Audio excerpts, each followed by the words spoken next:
धनबाद के सांसद से कई तरह की बातें चली, तो लोगों ने कहा कि 40,000 करोड़ की बात वो कहने लगता है वो पैसा निकलवा देंगे क्या जयराम? जो बातें मैंने कही हैं उस पर अब तो देखिए लोग भी वीडियो बनाने लगे हैं कि जयराम महतो ने जो कहा वो तो कुछ जगह छोड़ दी है। मेरे बोलने के बाद एक आम जनता को भी हिम्मत मिला और वो भी खुद कहने लगे कि जो डुमरी विधायक जयराम महतो बोले हैं 1.5 किलोमीटर जमीन वो सच्चाई है, मैं वहाँ का रैयत हूँ। एक उनके भाई साहब का एक बयान आया कि 2029 में जो है देख लिया जाएगा, बाघमारा के विधायक हैं। ये क्या इसको चुनौती मानते हैं या राजनीतिक चुनौती है? चुनौती क्या रहेगा? जो लोग किसी राजनीतिक पार्टी और टिकट के भरोसे रहते वो क्या चुनौती देंगे? हम एक निर्दलीय उम्मीदवार हैं। हम जीत में या हार में हम हमेशा जनता के दिलों में राज करते हैं। आप तो एकदम विधायक को ऐसे डिफाइन करते हैं, शायद बहुत लोग नहीं जानते थे कि विधायक क्या क्या कर सकता है। आज तक कोई नहीं जानता था, सिंपल बात है। आज तक किसी ने आके नहीं बताया था कि शून्यकाल क्या होता है, शून्यकाल में क्या काम होता है, तारांकित प्रश्न क्या होता है, अल्पसूचित प्रश्न क्या होता है, ध्यान आकर्षण क्या होता है, गैर सरकारी संकल्प क्या होता है, विधेयक क्या होता है, राज्यपाल का अभिभाषण क्या होता है। ये किसी भी विधायक ने सरलता पूर्वक नहीं बताया था।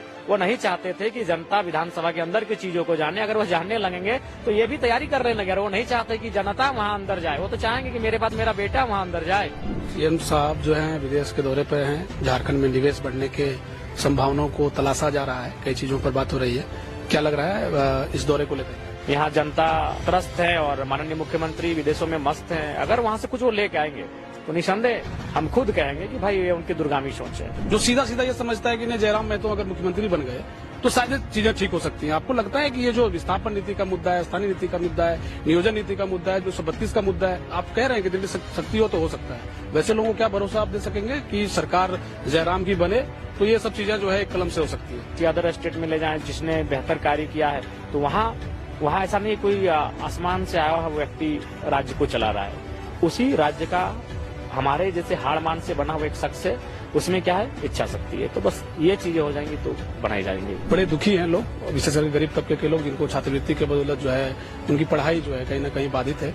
और सबसे जो बहुत ही महत्वपूर्ण है कि वो भविष्य भी नहीं तलाश पा रहे।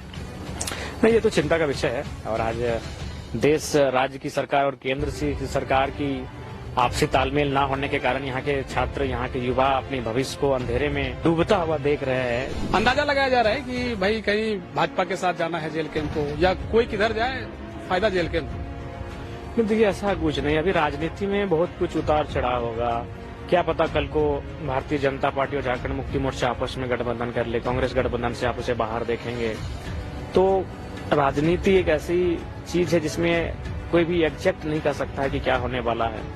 लेकिन हम लोग तो प्रयास यही करेंगे कि 29 में भी हम लोग अपने दम पर लड़ने के लायक रहें, उतने मजबूत रहें, और उसकी हम लोग तैयारी कर रहे हैं। क्योंकि विधायक बनने के बाद आलोचनाएं होती हैं, तो जाहिर सी बातें आपके कानों में भी जाती होंगी। मुझे याद आता है चौधरी चरण सिंह, भारत देश के 5वें प्रधानमंत्री, जो स्पष्ट कहते थे कि किसानों जब जब मीडिया मेरी प्रशंसा करे तो सोच लो मैं आपके साथ हूँ, और जब जब मीडिया मेरे खिलाफ हो तो सोच लो मैं आपके लिए हूँ, और जब मीडिया मेरी तारीफों के पुल बांधने लगे मैं पूंजीपतियों के लिए हूँ। नमस्कार, आप देख रहे हैं समाधान इंडिया नेटवर्क। आप लोगों के बीच कई तरह की खबरें आती हैं, लेकिन बीच बीच में हमारा प्रयास होता है कि आप लोगों को वैसी खबरों से जोड़ें और वैसे लोगों से मिलाएं जिसका एक खास पहचान कह लीजिए, या उनका एक धमक और उनका एक बेहद गहरा लगाव किसी प्रदेश से हो, और उनसे जुड़े कई लोगों की उम्मीदें उनसे अगर जुड़ी हो तो जाहिर सी बात है ऐसे लोगों से आपको शायद रूबरू होना चाहिए। आज हमारे साथ बातचीत करने के लिए डुमरी के विधायक और जेल कैंप के सुप्रीमो जयराम महतो जी हमारे साथ मौजूद हैं। सवालों का फहरिस्त बहुत लंबा है, लेकिन शुरू करेंगे चूंकि इनका नाता विवादों से भी कभी कभी हो जाता है। सोशल मीडिया के दौर में कई तरह की चीजें चलती हैं, सवालों का सिलसिला भी चलता है, लेकिन इनका जलवा अभी तक कायम है। कहीं जाते हैं छा जाते हैं, अपने आप में ही एक ब्रांड है। अभी तो कुछ दिन पहले जो हम देखे, धनबाद के सांसद से कई तरह की बातें चली, सब कुछ हुआ, तो लोगों ने कहा कि 40,000 करोड़ की बात वो कहने लगता है वो पैसा निकलवा देंगे क्या जयराम जी? बिल्कुल, अगर आप हम जहाँ जहाँ कहेंगे वहाँ अगर आप जांच करेंगे तो सारी चीजें सामने आ जाएंगी। और मैंने जो कहा, मैं जब भी किसी बात को कहता हूँ तो बिल्कुल वो बातें सच्चाई से रिलेटेड रहती है। मैं ये नहीं कहता हूँ कि भाई 40 का 40 हो सके 39 दशमलव कुछ होगा, 41 दशमलव कुछ होगा, 35 दशमलव कुछ होगा, लेकिन अनुमानित जो बातें मैंने कही हैं उस पर अब तो देखिए लोग भी वीडियो बनाने लगे हैं कि जयराम महतो ने जो कहा वो तो कुछ जगह छोड़ दी है। अब लोग, चूंकि देखिए कहावत है कि जब कोई बोलता है ना तो उससे बहुत कोई प्रेरित होते हैं। मेरे बोलने के बाद उनको एक आम जनता को भी हिम्मत मिला, और वो भी खुद कहने लगे, रैयत खुद कहने लगे कि जो डुमरी विधायक जयराम महतो बोले हैं 1.5 किलोमीटर जमीन वो सच्चाई है, मैं वहाँ का रैयत हूँ। तो ये सारी चीजें सामने आने लगी हैं। मैंने जो कहा है मैंने बहुत तथ्यों के साथ, तर्कों के साथ और जांच से पड़ताल के बाद ही मैंने कहा है। मैं कोई भी ऐसी बात नहीं कहता हूं जिसका धरातल से या जमीन से मैंने संबंध ही ना हो, ऐसी बात मैं नहीं कहता हूं। एक उनके भाई साहब का एक बयान आया हालांकि कुछ दिन पहले ही कि 2029 में जो है देख लिया जाएगा, बाघमारा के विधायक हैं। ये क्या इसको चुनौती मानते हैं या राजनीतिक चुनौती है? इन सब चुनौती क्या रहेगा? जो लोग किसी राजनीतिक पार्टी और टिकट के भरोसे रहते वो क्या चुनौती देंगे? हम एक निर्दलीय उम्मीदवार हैं। हम जीत में या हार में हम हमेशा जनता के दिलों में राज करते हैं। अगर है तो उनको बोले ना, किसी भी कार्यक्रम में चले जाइए जहां जनता का कार्यक्रम हो, लोग उन लोग पूछेंगे नहीं। अरे भाई, पार्टी के टिकट से चुनाव जीता जा सकता है, पार्टी के टिकट से विधायक सांसद बना जा सकता है। हमको जनता ने बनाया है। हमने गिरिडीह लोकसभा से 3.5 लाख ऐतिहासिक वोट निर्दलीय लेकर आए हैं। तो हम हमारे और उनमें उनकी राजनीति में बहुत अंतर है। वो राजनीतिक दल से आए हैं। लेकिन ये आपका स्टेटमेंट जब आ जाता है कि हमने सांसद को बनाया है, देखिए इसके पीछे बहुत सारी बातें हैं और इसका खुलासा निसंदेह भविष्य में होगा। अभी कुछ बातें रहने दीजिए। कह रहे हैं एक बुक अगर हम लिखेंगे तो उसमें जो है निसंदेह हमें करने, हम कोई भी अपने विधायकी जीवन का कोई भी भार लेकर वो ऊपर नहीं जाएंगे। उसे हम एक छात्र रहे हैं, आज भी हैं। लिखना पढ़ना मेरा शौक है। हम अपने अच्छे कर्मों को तो दुनिया देखेगी, लेकिन चूंकि आप जिस चीज में आके रहते हैं, कुछ ऐसे भी काम होते हैं जो आपको लगता है कि भाई ये ठीक नहीं है, लेकिन मजबूरी में कर जाना पड़ता है। तो सारी चीजें भी हम लिख कर जाएंगे उस किताब में। उस किताब का इंतजार हम सभी को होगा। कई लोग जानना चाहते हैं इस गुत्थी को। हालांकि 1 साल का तजुर्बा जो है आपका विधानसभा का पूरा हो जाएगा। 1 साल लगभग पूरे हो गए। जब विधायक नहीं बने थे, संसद का चुनाव लड़ चुके थे, विधायक का एक अपना एक प्रोटोकॉल होता है, कई तरह की चीजें होती हैं, वो शायद आपने सीखा होगा। 1 साल का तजुर्बा कैसा रहा आपके जीवन में? हाँ, बिल्कुल उतार चढ़ाव भरा रहा, सफलता से भरा रहा। कहीं चर्चा हुई तो कहीं आलोचना हुई। सब कुल मिलाकर एक अच्छा 1 साल का सफर रहा। बहुत कुछ सीखे, लोगों के लिए बहुत काम किए और आगे भी काम करेंगे। जब आप सामान्य जीवन में थे, अब चूंकि विधायक बनने के बाद आलोचनाएं होती हैं, तो जाहिर सी बातें आपके कानों में भी जाती होंगी। आम जो जनमानस है वो एक आलोचना नहीं सह पाता है इसको। बिल्कुल मैं सकारात्मक आलोचनाओं का स्वागत करता हूँ। आलोचनाएं होनी चाहिए और बिल्कुल मुंह पे होनी चाहिए। मैं आलोचनाओं को खुला रास्ता देता हूँ और शायद मैं संभवतः पहला विधायक हूं। अगर आप मेरे सामने शालीनता के साथ कितनी भी आलोचना करें, मैं सुनने के लिए तैयार हूं। और बिल्कुल जितनी भी आलोचनाएं मेरी हुई, जैसे बहुत सारे लोगों ने वीडियो बनाया कि यहाँ रोड सही नहीं है, मैंने उन आलोचनाओं का स्वागत किया। मैं उससे नाराज नहीं हुआ, ना मैंने उसको घर भेजा गया कौन है इसको धमकाओ चमकाओ, जी नहीं। मैंने उसको तुरंत उपायुक्त को चिट्ठी लिखा कि भाई यहाँ सड़क का अभाव है। एक आलोचना हुई कि भाई स्कूल में समस्या है, लोगों ने वीडियो बनाया, वो हम तक आया। उस आलोचना का मैंने फिर स्वागत किया। मैंने उसको डीओ को लेटर लिखा, वहां फिर शायद 4 रूम का कमरा बन जाएगा। तो जो आलोचनाएं अगर आईना दिखाने के लिए है, चूंकि विधायक हर जगह पहुंच नहीं पाता है, हर गांव हर गली बहुत बड़ा, कोई भी विधानसभा बहुत बड़ा होता है। नहीं करने से भी अनुमानित छोटे छोटे गांवों से मिलाकर 500-700 गांव होते हैं, छोटे मोटे टोले मोहल्ले मिलाकर। तो हर जगह संभव नहीं कि वन टाइम वो पहुंच पाएगा। तो अगर आलोचनाएं सार्थक हैं, आलोचनाएं अगर बेहतर हैं, तो उनका मैं स्वागत करता हूं और उन पे मैं काम भी करूंगा। और जो शिकायत करेंगे मैं उनको शाबाशी दूंगा। जिन मुद्दों के लेकर आप नेता बने और जिन मुद्दों के बदौलत चूंकि आपकी पहचान अब सिर्फ झारखंड में नहीं बल्कि देश भर में है, चर्चाएं होती हैं, चूंकि सोशल मीडिया का दौर है, एक दूसरे से लोग जुड़ते हैं। विस्थापन को लेकर के एक मुद्दा है। अभी कुछ दिन पहले आप रामगढ़ गए थे, बड़ी सभा थी। आपके ही पार्टी के कई लोग जो है लगातार इस लड़ाई को लड़ रहे हैं सड़क पर। सदन में भी आप जो है आवाज उठा चुके हैं। क्या लगता है, इसका निवारण है क्या? इसका एक आपको लगता है कि देखिए इसका निवारण कहीं न कहीं राज्य और केंद्र दोनों की सरकारों को करना होगा। मुझे याद आता है चौधरी चरण सिंह, भारत देश के 5वें प्रधानमंत्री, जो स्पष्ट कहते थे कि किसानों, जब मीडिया मेरी प्रशंसा करे तो सोच लो मैं आपके साथ हूं, और जब मीडिया मेरे खिलाफ हो तो सोच लो मैं आपके लिए हूं, और जब मीडिया मेरी तारीफों के पुल बांधने लगे मैं पूंजीपतियों के लिए हूं। तो मेरा मानना है कि जब एक सकारात्मक सोच के लोग जाकर बैठेंगे, चाहे वो राजधानी दिल्ली हो देश की या फिर राज्य की राजधानी रांची हो, वहां अगर वो सकारात्मक वे में सोचने वाले लोग जाकर बैठेंगे तो निराकरण है। देखिए आज विस्थापन की समस्या का समाधान कठिन नहीं है, लेकिन लोग कठिन बना के रखते हैं। आज मान के चलिए ये किसी से नहीं छुपा है, कोई भी जगह आप जाए, अगर वो कंपनी फैक्ट्री है तो वो सबसे पहले तो वहां के जिला प्रशासन को मैनेज करती है, फिर वहां के जनप्रतिनिधियों को मैनेज करती है, और उसके बाद अगर कोई दबंग व्यक्ति है जिसकी छवि थोड़ा सा रौवाबदार है तो उसको भी वो मंथली देने काम करते हैं। लेकिन यही जब वो बात करते हैं रैयतों की, जिन पैसों को वो खर्च करते हैं राजनीतिक गलियारों में, जिन पैसों को वो यहाँ वहाँ मैनेज करने में खर्च करते हैं, उस पैसे से अब बहुत सरल तरीके से विस्थापित हो जाएगा। उनके नए गांव बसाए जाएंगे, उनके लिए स्वास्थ्य शिक्षा की व्यवस्था हो जाएगी, उनके लिए वो तमाम सुविधाएं मिल जाएंगी जो पहले के उस गांव में थी, जिसको अभी विस्थापित किया जा रहा है। लेकिन वो पॉलिटिशियन भी चाहते हैं कि वो ना होकर क्या काम हो, हमारा काम हो। देखिए कहते हैं अभी तो आप जहां भी कंपनियां संचालित हो रही हैं, वो भी वहां अगर उस क्षेत्र में कोई विधायक है तो उनको विशेष सुविधाएं दे रही हैं, उनको अपना क्वार्टर दी है, 4-5 क्वार्टर दे दिए हैं, उनको तमाम प्रकार की सुविधाएं दी हैं वहां के माननीयों को, विधायकों सांसदों। तो ये तो परिपाटी है, इस चीज को तोड़ना होगा, तभी जाकर विस्थापन की समस्या का समाधान होगा। इसमें एक सवाल बहुत महत्वपूर्ण है, क्योंकि जो आपके समर्थक हैं, जो आपके चाहने वाले हैं, उनको गणित नहीं पता है चुनाव का कि कैसे सरकार बनाया जा सकता है, क्या जातिगत आधार का समीकरण है या किससे गठबंधन का स्वरूप है। जो सीधा सीधा ये समझता है कि नहीं जयराम महतो अगर मुख्यमंत्री बन गए तो शायद चीजें ठीक हो सकती हैं। आपको लगता है कि ये जो विस्थापन नीति का मुद्दा है, स्थानीय नीति का मुद्दा है, नियोजन नीति का मुद्दा है, जिन मुद्दों को लेकर 1932 का मुद्दा है, आपको लगता है कि सच में आप कह रहे हैं कि दृढ़ शक्ति हो तो हो सकता है, वैसे लोगों को क्या भरोसा आप दे सकेंगे कि सरकार जयराम की बने तो ये सब चीजें जो है एक कलम से हो सकती है?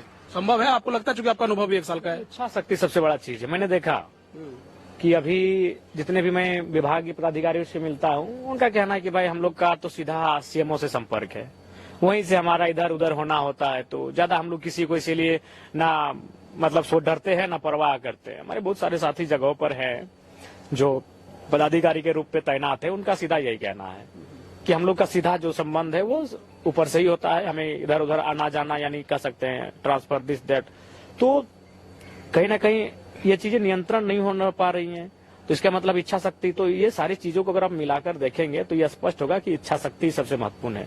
इच्छा शक्ति होगी तो जरूर पॉलिसियां आप किसी अदर स्टेट में ले जाएं जिसने बेहतर कार्य किया है, तो वहां ऐसा नहीं कोई आसमान से आया हुआ व्यक्ति राज्य को चला रहा है, उसी राज्य का हमारे जैसे हाड़ मान से बना हुआ एक शख्स है, उसमें क्या है इच्छा शक्ति है। तो बस ये चीजें हो जाएंगी तो बनाई जाएंगी। सीएम साहब जो हैं विदेश के दौरे पर हैं, झारखंड में निवेश बढ़ने के संभावनाओं को तलाशा जा रहा है, कई चीजों पर बात हो रही है, क्या लग रहा है इस दौरे को लेकर? देखिए वो दौरा तो अभी वो आएंगे, जब तक हम लोग कम से कम तो 1-1.5 महीना देखेंगे क्या फलाफल उसका होगा। पिछली बार भी वो दौरे पर गए थे, ऐसे हमें लगता है 5-6 महीना से ज्यादा ही हो गया आए, लेकिन अभी तक कोई फलाफल दिख नहीं रहा है। दौरा में आए, फोटो शूट हुआ, हमें लगता है करोड़ों का खर्च हुआ, शायद सरकारी खर्च था, तो करोड़ों का खर्च होता है। वो एक तरह से घूम रहे हैं, टूर पे जा रहे हैं, जीवन का आनंद ले रहे हैं, यहाँ जनता त्रस्त है और माननीय मुख्यमंत्री विदेशों में मस्त हैं। अगर वहां से कुछ वो लेके आएंगे तो निसंदेह हम खुद कहेंगे कि भाई ये उनकी दूरगामी सोच है, हम लोग खुद कहेंगे कि हाँ आपने ठीक किया। लेकिन अगर फलाफल नहीं निकलेगा, परिणाम नहीं निकलेगा, जैसे पिछली बार भी गए थे, उस बार भी निवेश आने की बात थी, लेकिन उस बार कई महीने बीत चुके हैं, कोई मैंने स्वरूप दिख नहीं रहा है। और इस बार तो खैर 11,000 करोड़ की चर्चा हो रही है।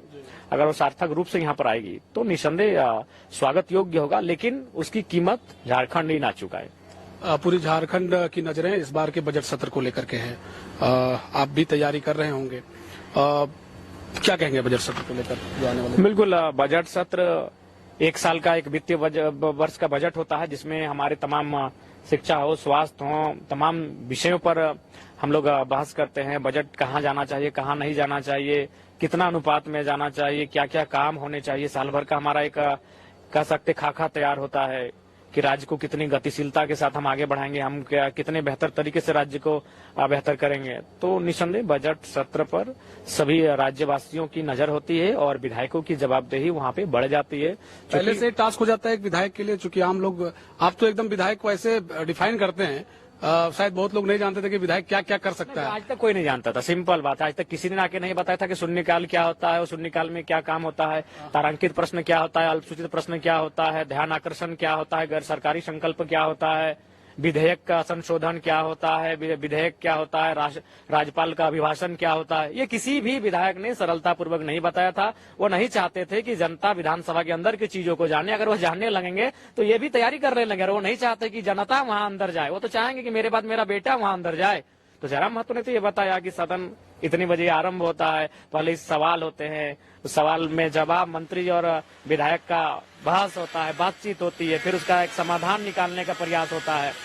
तो ये तो चीजें हमने बताया है और बिल्कुल मैं आपको स्पष्ट कहना चाहूंगा तैयारी तो हमने अपनी शुरू कर दी है, बाकी विधायकों की मैं नहीं कह सकता, क्योंकि उनका राजनीतिक दल है और वो तय करेंगे कि स्वास्थ्य पे उनका कौन विधायक बहस करेगा। जैसे जयराम महतो अकेला पार्टी के विधायक है, हम भले एक ही मिनट बहस करें तो हम हर विषय पे बहस करेंगे। हम स्वास्थ्य पे भी बहस करेंगे, हम शिक्षा पे बहस करेंगे, हम ग्रामीण सड़क पे बहस करेंगे, हम रोजगार पे बहस करेंगे, हम पंचायत स्तर पे बहस करेंगे, हम कृषि पे बहस करेंगे, हम उद्योग में, हम श्रम में, हम तमाम चीजों पे बहस करेंगे। लेकिन बाकी जो विधायक है उनको उनकी पार्टी जो होते हैं वो उनको तय करते हैं कि भाई किनको क्या क्या विषय में बहस करना है, तो उसके हिसाब से उनको ज्यादा समय नहीं लगता है ऐसे भी।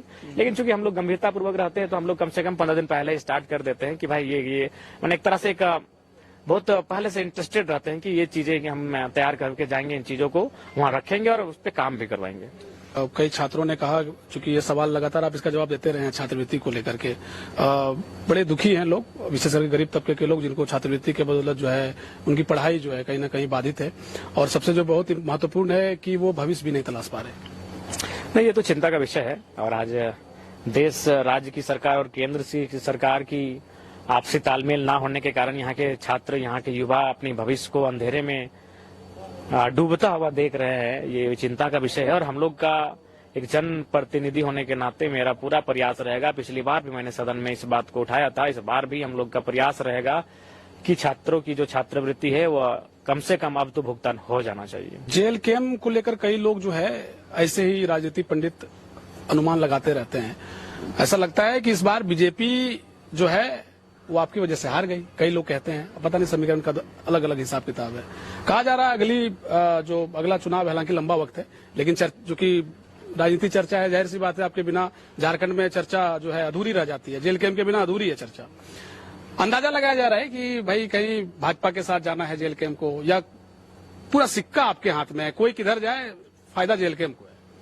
नहीं, देखिए ऐसा कुछ नहीं। अभी राजनीति में बहुत कुछ उतार चढ़ाव होगा, क्या पता कल को भारतीय जनता पार्टी और झारखंड मुक्ति मोर्चा आपस में गठबंधन कर ले, कांग्रेस गठबंधन से आप उसे बाहर देखेंगे। तो राजनीति एक ऐसी चीज है जिसमें कोई भी एग्जैक्ट नहीं कर सकता है कि क्या होने वाला है। लेकिन हम लोग तो प्रयास यही करेंगे कि 29 में भी हम लोग अपने दम पर लड़ने के लायक रहें, उतने मजबूत रहे, और उसकी हम लोग तैयारी कर रहे हैं। उसके बाद भविष्य में क्या होगा वो भविष्य भी कुछ तय करेगा, लेकिन हम लोग अभी यही तय किए हैं कि हम लोग 29 आते आते अपने आप को और स्ट्रांग कर लें, 2024 की तुलना में 10 गुना स्ट्रांग करें। अंतिम सवाल है, उम्र हो गई है, शादी कब कर रहे हैं? देखिए बात तो सही है, एक पारिवारिक जिम्मेवारी होती है, एक सामाजिक जिम्मेवारी होती है, एक लोगों की जिम्मेवारी होती है, तो इन जिम्मेवारियों के बीच थोड़ा सा समन्वय स्थापित नहीं हो पा रहा है। जब लगेगा कि हाँ थोड़ा सा सारी चीजें सिस्टमैटिक हो गई हैं तो इस पर विचार किया जाएगा। बहुत शुक्रिया आपका समय। जी आपका भी, और विवाह आप भी करिए। ठीक बात है। देखिए जयराम जी को सुन रहे थे, इनका बात जो है वो बेबाक होता है। चलिए, बहुत शुक्रिया आप सभी का।